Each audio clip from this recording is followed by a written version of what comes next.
E aí, galera, tudo em paz com vocês? Sejam todos muito bem-vindos. Cello Emerson aqui, começamos mais um vídeo do canal Metal Musicast, mas não é um vídeo comum, é especial, faz parte da série Judas Priest, discografia comentada, são 19 vídeos, 18 resenhas, um vídeo para cada álbum dos ingleses e um vídeo com a entrevista do biógrafo da banda Martin Popoff, que já está aí na playlist.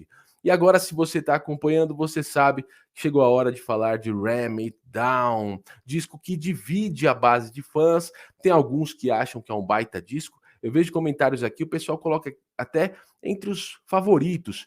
E tem outra parte da base de fãs que acha que é um disco fraco, um disco irregular e que há uma grande crítica a respeito da produção. Vamos trocar ideias sobre isso, eu vou trazer vários detalhes para vocês aqui nessa resenha completa, então fiquem comigo até o final do vídeo, inscrevam-se no canal, compartilhem muito o vídeo aí nos seus grupos, eu não quero depender do algoritmo do YouTube apenas, eu gosto de contar com o empenho de vocês, é pelo empenho de vocês que acompanham aqui o Metal Musicast que o canal tem se fortalecido cada vez mais. Então, compartilhem muito e coloquem nos comentários, já quero saber a opinião de todos vocês, o que acham do Ram It Down, em que posição do ranking de discos do Judas Priest ele está. Já coloque aí, vamos trocar ideia pelos comentários. Bom, eu vou fazer aquele mesmo formato em que eu vou comentando faixa a faixa e vou contando detalhes e curiosidades da época da gravação do disco, detalhes das letras,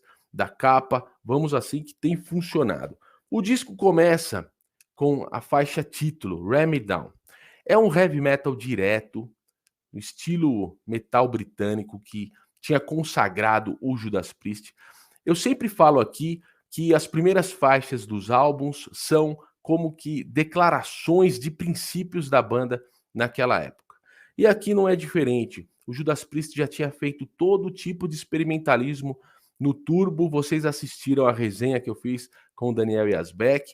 Vejam lá, os caras foram transitar pelo hair metal, pelo hard rock, e eles perceberam que, embora eles tenham furado uma certa bolha do metal e conseguido angariar fãs fora do cenário do estilo da música mais pesada, eles tinham perdido muitos fãs também mais fiéis que esperavam os caras com esse heavy metal mais sujo, distorcido. Então eles aparecem aqui no Ram It Down com esta declaração de princípios que é a faixa título. Eu curto demais, música direta, já demonstra que os caras querem estar de novo no cenário do metal. Notem que, na época, a banda Halloween tinha lançado já o primeiro Keeper of the Seven Keys. E os alemães eram tidos como uma grande revelação. Vejam que em 88 eles tocam na edição do Monster of Rock ali, como uma grande revelação. E o disco Ram It Down, ele começou a ser composto em dezembro de 87, ou seja, o Keeper of the Seven Keys já tinha saído. O heavy metal já estava um pouco mais em evidência nessa linguagem mais pesada, vamos dizer assim. Não era mais o hair metal apenas, mas também havia vamos dizer assim, uma renovação com o Halloween. Claro que depois, ali em 90, 91, o Halloween desandou um pouco, né? Teve até o apelido de ser a banda que não soube ser grande, mas na época, ali em 87, os empresários do Iron Maiden já estavam por perto, os caras já imaginavam que o Halloween podia ser um novo Iron Maiden. E eu tenho certeza que o Judas Priest também estava reparando nesse tipo de coisa que estava acontecendo ali no mercado da música pesada. Então, por isso, eles voltaram para o heavy metal. Vejam que o disco começou a ser gravado em dezembro de 88. Eles foram 2 semanas de dezembro para uma casa do Glenn Tipton, no sul da Espanha, compuseram alguma coisa, pegaram algumas sobras do Turbo, que seria o Twin Turbo. A gente já vai comentar aqui, são 4 faixas que aparecem aqui como sobras, né? A Hard as Iron é uma delas, a faixa título, Ram It Down, é outra, Love You to Death é a terceira, e tem também a faixa que encerra o tracklist, que é a Monsters of Rock. Essas 4 já estavam nas sessões de gravação do Turbo, só que eles acharam que não era um conjunto de faixas tão comerciais, vamos dizer assim, então eles deixaram para um outro disco. Aqui elas aparecem um pouco mais pesadas mesmo. Então, eles estavam prestando atenção nisso e começam com heavy metal direto, boa faixa, eu gosto. E tá garantido aí o metal de novo para o Judas Priest ali em 88. O disco foi lançado em 13 de maio de 88. Eles começaram a gravar no Ibiza Sound Studios, como eu disse, em dezembro de 87. Depois, no meio das gravações, eles foram levados para a Dinamarca. Vejam que é inverno no hemisfério norte, dezembro, janeiro, essa época em que eles vão para a Dinamarca. E o que Downing diz? Só tinha frio e florestas em torno do estúdio. Acho que a gravadora e os empresários queriam colocar os caras sob controle, porque em Ibiza eles eram muito baladeiros. Isso já tinha acontecido com alguns álbuns anteriores. Se vocês estão acompanhando a série, vocês sabem disso. Mas aqui os caras continuam com essa pegada metal na segunda faixa, na heavy metal. Começa um solo de guitarra sujo, distorcido.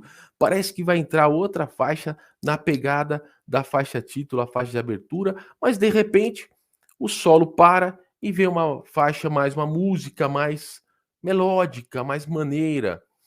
Eu acho que soa estranho. O solo anuncia que vai vir uma música muito mais pesada e ela não vem, não decola. Se você estiver falando, pô, Tchelo, tá reclamando, a música é boa, você é fã dos caras, para de reclamar. Eu não vou ficar só na cornetada, não. Eu vou explicar para vocês como no Painkiller eles usam o mesmo recurso na Metal Meltdown e ali funciona, porque o solo é muito similar, esse solo da abertura da faixa heavy metal e o solo que eles usam lá na Metal Meltdown. Mas lá funciona, porque lá depois do solo distorcido, solo virtuoso ali, com uma ambiência mais obscura, vem a Metal Meltdown, que é um baita de um metal pesado mesmo. Aqui vem essa faixa assim que fica entre um hard e um heavy, sem um refrão assim ganchudo, com um diferencial. É uma faixa boa, sou fã, curto. Mas reconheço que o solo anuncia uma coisa que não se concretiza. E para mim, as duas faixas seguintes fazem cair um pouco mais a qualidade do disco. Na Love Zone, a gente tem um Rob Halford se esgoelando ali, emulando um Robert Plant. A guitarra também tem muito estilo do Jimmy Page, uns riffs que eu chamo de riffs circulares, né, que ficam se repetindo como num looping assim. Mas é uma boa música, é mediana. Eu não diria nem que ela seja boa música. É mediana, uma faixa mais genérica. Eu não curto tanto. Acho que faz cair um pouco a qualidade do disco. Tava anunciando um baita disco de metal e vem esse hard meio Zeppelin aí que não me agrada tanto. E a faixa seguinte não melhora muito as coisas, segundo o meu gosto. Come and Get It é um hard heavy também bastante genérico. Acho que aqui o disco dava assim um caminho de que ia fazer água, ia desandar. Mas vem na sequência a Hard as Iron, e aí sim os caras vão no alto nível. Acho que Hard as Iron é um baita som, tem esse jeitão já épico de volta. Baita som, baita som. Não tem muito o que comentar, basta ouvir. Você vê que é um som forte. Aí sim tem um refrão ganchudo, guitarras pesadas, solos muito bons. Claro que a bateria eletrônica, ela põe um defeito no disco, não tem como negar. O Dave Holland ainda estava na banda, só que o Judas Priest agora queria fazer um som com linhas de bateria um pouco mais trabalhadas, até um pouco mais complexas do que eles vinham fazendo nos álbuns anteriores. Se lá no British Steel essa sonoridade mais simples funcionou, é o que os caras queriam, Dave Holland marcando ali, só marcando o tempo, simples, como um batera do AC/DC, isso funcionou no Point of Entry, funcionou até no Turbo, beleza. Eu acho que ficou faltando mais batera no Screaming for Vengeance e no Defenders of the Faith, mas beleza. Aqui o próprio Judas queria voltar para um lance um pouco mais trabalhado na bateria e o Dave Holland não tinha bala na agulha. Então os caras foram e utilizaram uma bateria eletrônica. Se nos anos 80 o negócio não soava estranho, hoje soa bastante datado. É um som muito metalizado, muito frio de bateria. Eles admitiram que é bateria eletrônica, mesmo embora o Dave Holland ainda estivesse na banda. Ele fez os shows da turnê, mas terminada a turnê, ele pulou fora. Bom, Blood Red Skies é, para mim, a faixa que se destaca no disco.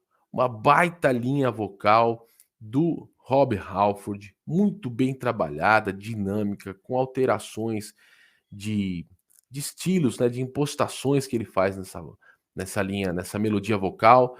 Blood Red Skies tem um quê assim de pop metal, mas é muito boa.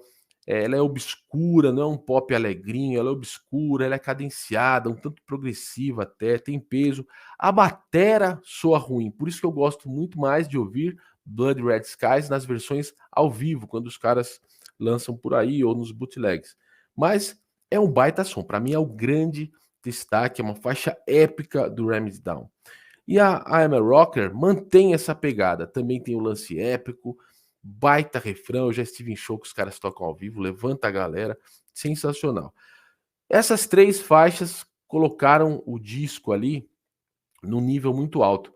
Tanto Hard as Iron, quanto Blood Red Skies, quanto I'm a Rocker poderiam estar em qualquer grande disco do Judas Priest. Se não fosse a produção magrinha aqui do Ram It Down, bateria eletrônica, baixo que não se ouve, os caras conseguiriam colocar nos melhores discos da banda. Mas na sequência, quando a maré não tá boa mesmo, o negócio desanda. Johnny B. Good, você pode até gostar, é questão de gosto pessoal, beleza. Mas hoje é quase uma unanimidade que ela, segundo o K.K. Downing, ela desvalorizou o Ram It Down. Os caras tinham sido convidados para colocar a faixa Reckless do Turbo no filme Top Gun. Claro que antes de saberem, né, do que seria o sucesso do Top Gun. Então os caras não apostaram que não ia ser um sucesso. O filme estourou e eles perceberam que tinham errado ao negar a faixa Reckless para Top Gun. Agora o empresário chega com mais uma proposta de fazer uma música para a trilha sonora do filme Johnny B. Good. E os caras não perdem tempo, fizeram ali, mas é muito fraca a música, porque é uma música do começo do rock and roll, né, já muito batida, muita gente tocou essa música, uma música que já enjoou de se ouvir, e ainda que o Judas Priest coloque ali um pouquinho de energia, mas não conseguiram dar um diferencial como eles já tinham feito, por exemplo, com Diamonds and Rust, lá nos anos 70. Não conseguiram. Para mim, eu concordo, tô com o K.K. Downing nessa, negócio desvalorizou o álbum aqui no meio. E as 2 faixas que vêm na sequência, que são sobras do Turbo, não conseguem melhorar muito a coisa. Love to Death, acho uma música bastante genérica, parecida com muita coisa que se fazia ali na segunda metade dos anos 80, sem se destacar. É um sub-Kiss aqui, é mais ou menos o que o Kiss fazia ali no Asylum, mas sem conseguir os grandes momentos do Kiss ainda, na minha opinião. E olha que eu sou um grande fã do Judas Priest, mas sou fã, mas tenho que ter uma análise crítica, essa é a realidade. E aqui termina o tracklist regular aqui, Monsters of Rock, é uma homenagem ao festival. O Judas Priest tocou na primeira edição de 1980 do Monster of Rock ali em inglês, que acontecia no Castle Donington, beleza, mas é uma música arrastada, sem nada demais, chata, sem um gancho assim também para se destacar. É aquela faixa que os caras tentam compor um hino, mas de hino aqui não pegou nada. Na versão em CD que eu tenho, vocês sabem aqui, tem as liner notes, tem os textos aqui, em que eles explicam, né? Eles explicam essa questão da Johnny B. Good, falam um pouco aí sobre o retorno ao heavy metal, tem as letras, uma edição bacana aqui que eu tenho em CD, vem como bônus Night Comes Down ao vivo, sem informações de data, e Bloodstone também ao vivo, da mesma maneira, sem informações. O produtor Tom Allen abandonava o barco depois dessa, os caras acho que já perceberam que não tinha muito para onde ir, resolveram trocar de produtor, que foi uma decisão muito acertada, porque deu uma respirada e gerou o Painkiller, que é o disco seguinte. Sobre a capa, primeira feita pelo artista Mark Wilkinson, K.K. Downing faz grandes elogios à capa, né? Ele acha que tem sempre essa aura religiosa em torno desse tipo de figura, né? Ram It Down, uma tradução livre aqui, é como esmagá-lo, né? Como se dissesse esmagá-lo. Então é um punho poderoso aí, batendo. O K.K. Downing diz que dá ideia de poder, de liberdade, que são ideias tão caras ao heavy metal, e essa ilustração também para o K.K. Downing dá uma ideia de religiosidade, essa religiosidade do heavy metal, né? O heavy metal como uma palavra a ser pregada. Isso são palavras do próprio K.K. Downing, né? E como eu disse, o Tom Allen pulou fora, os caras chegaram aí a fazer reuniões com os produtores de pop ali da Inglaterra, dos anos, caras que produziam Kylie Minogue nos anos 80, Bananarama, só coisa muito pop mesmo. Eles chegaram a compor algumas coisas, fizeram um cover lá. Seria muito pop. Eles chegaram a debater se o Judas Priest tinha que se tornar mais pop do que o Turbo ou voltar para o metal. Essa reunião aconteceu. E eles dizem aqui nos livros, nas entrevistas da época, que foi uma questão muito séria a ser debatida. Judas Priest ficar mais pop, escolher ter ido mais para o lado mais pop. Keke Down diz que isso seria um erro, porque bandas que lançam singles pop não cativam o público para se estabelecer no cenário, conseguem estourar às vezes com uma música, mas aquilo não dura. E voltar para o metal faz com que tenha uma estabilidade com o público de música pesada. É mais ou menos isso que eles explicam, tanto o K.K. Downing quanto o Rob Halford. E foi uma decisão absolutamente acertada, porque tendo ido para o metal, eles conseguem produzir o Painkiller, que é, na minha opinião, o melhor disco do Judas Priest. E foi um marco ali no começo dos anos 90, mas isso é tema para o próximo vídeo que você vai assistir, certeza que você vai assistir, porque eu tenho muito o que falar do meu disco número 1 do Judas Priest, Painkiller. Tamo junto, então inscreva-se aí no Metal Musicast, comente muito o que eu falei aqui, o que você acha, o que você pensa do Ram Down, o que você pensa da série do Metal Musicast, o que você pensa do Painkiller, já adianta aí pra gente trocar ideia, e compartilhe muito, muito, muito mesmo esse vídeo nos seus grupos, porque você está fortalecendo o Metal Musicast, a gente cresce cada vez mais, tem mais views, tem mais tempo de transmissão, tem mais inscrito aqui, e você está fazendo parte disso, beleza? Tamo junto, forte abraço, valeu!